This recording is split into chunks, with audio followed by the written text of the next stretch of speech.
मंडल हमारे राष्ट्रीय नेतृत्व में कमर नीलोत्पल बसु जी और राज्य सचिव सुरेंद्र मलिक जी, अलग अलग जिलों से आए हमारे सचिव और अलग अलग कार्यकर्ता साथियों, ये जो पूरे हरियाणा के अंदर हमारा जन प्रतिरोध अभियान चला हुआ है,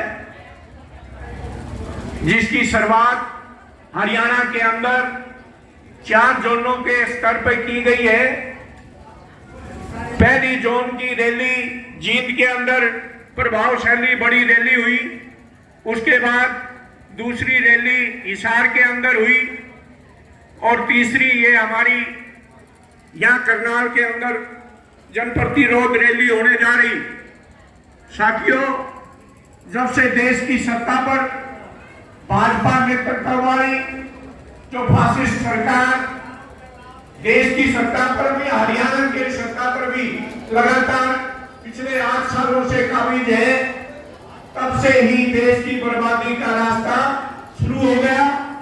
सबसे बड़ा संकट जहां कोरोना काल के अंदर बहुत बड़ी त्रासदी से देश की आबादी, दुनिया की आबादी निकली, भयंकर और भारी रोजगार का संकट हमारे सामने खड़ा हुआ। कोरोना काल के बाद भी आज जो रोजगार की स्थिति है वो भयंकर रूप धारण कर चुकी है। देश के अंदर 20 से लेके 25 साल की आयु के हर तीसरा नौजवान बेरोजगार है। हरियाणा बेरोजगारी में नंबर 1 है। 40% से ज्यादा बेरोजगारी का आंकड़ा हरियाणा के अंदर है। और जो स्थितियां हरियाणा में भयंकर स्थितियां ऐसी हैं, जो किसान मजदूर के बच्चे हैं, खासकर किसान परिवारों के, इस बेरोजगारी को देखते हुए रोजगार का संकट है। सरकारी नौकरियों में समस्या ये है, सरकार भर्ती बंद कर रखी है, खाली पदों को खत्म कर रही है और जो भर्ती स्थायी रोजगार खत्म, अस्थायी रोजगार ला रही है। मतलब सरकारी विभागों के अंदर भी हरियाणा में हरियाणा कौशल विकास निगम के माध्यम से भर्ती होगी, 1 साल के लिए होगी। कोई स्थायी रोजगार खत्म, कोई संभावनाएं युवाओं को, हमारे बच्चों को दिखाई नहीं दे रही। और ये हालत ये है कि किसानों के बच्चे लगभग जब से कोरोना काल के बाद देखते हैं कि विदेशों में लाइन लगी हुई है जाने की, अपना किला बेच के, धरती बेच के, छोटे छोटे जो रोजगार के साधन ही है। और पंजाब की तरह करनाल में तो बाढ़ आई हुई है और आसपास के हर गांव से 100, 150, 50 बच्चे किले बेच के जाने लगे। 2 नंबर से कई जंगलों में पार करके बेरोजगारी की हालत, जो वहां 14 से 15 घंटे तक विदेशों में काम करते हैं, मजदूरी करते हैं, ऐसी हालत बनी हुई है। और इसका सबसे जो ज्यादा प्रभाव है हमारे ग्रामीण मजदूरों पे। गांव के अंदर भारी रोजगार का संकट है, जहां खेत के अंदर मशीनीकरण के कारण रोजगार खत्म हुए हैं, बड़ा संकट पैदा हुआ है। और उसका जो प्रभाव है, कृषि काले कानून जिसके खिलाफ लड़ाई लड़ी और किसानों ने ऐतिहासिक लड़ाई लड़के उनको वापिस कराया, उससे भी एक रोजगार का 2 ही हमारे बड़े सेक्टर हैं जो कृषि के अंदर जो रोजगार घट रहे हैं। उधर से जो उद्योगों के अंदर भी बड़ी समस्या है, प्राइवेट सेक्टर के अंदर भी लगातार जो उत्पादन की दर घट रही है फैक्ट्रियों के अंदर। अब जो मंदी का दौर है अलग अलग प्रभावित कर रहा है। पानीपत आपके इलाके में नजदीक है, रूस और यूक्रेन का युद्ध हुआ, अभी भी चल रहा है। 14,000 करोड़ के ऑर्डर रद्द हो गए, उसका असर सीधा पानीपत के मजदूरों पे पड़ा। हजारों मजदूरों को छटनी होगी, घर वापसी जाना पड़ा, रोजगार छिन गया।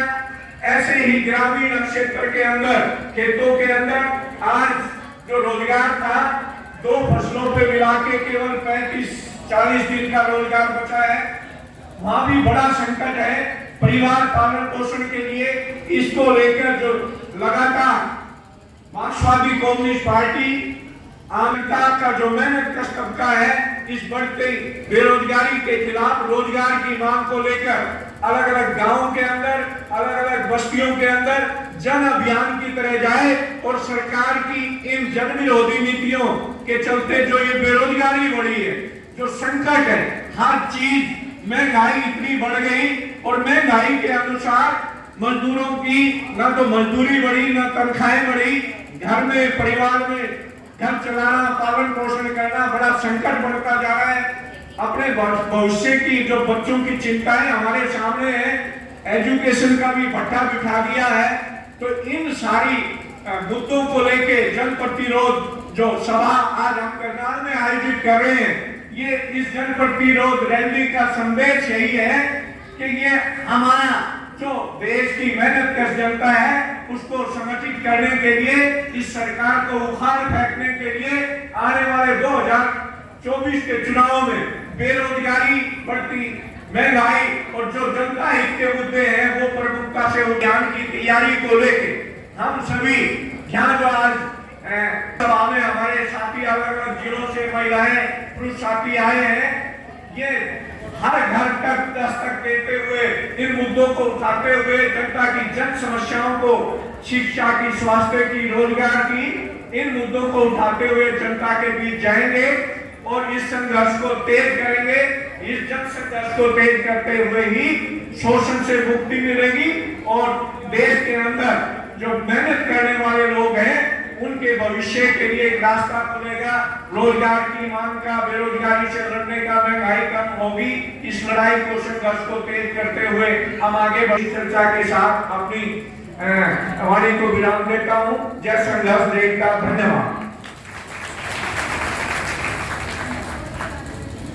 कांग्रेस ने विस्तार से जो बेरोजगारी की समस्या बनी हुई है और उसमें हमारी पार्टी की जो मांग निरंतर रही है उसके बारे में विस्तार से चर्चा की है। ये जो मनरेगा का कानून जो बनाया गया था 2005 में, उस समय वामपंथी पार्टी के 60 से ज़्यादा हमारे प्रतिनिधि थे लोकसभा में, उसके दबाव में ही ये कानून बना था। और कानून बनने के साथ साथ ये भी था कि ये रोजगार 100 दिन तक सीमित ना रहे, इसको लगातार आगे बढ़ाते हुए 150 दिन, 200 दिन, 300 दिन, साल में तो 365 दिन है,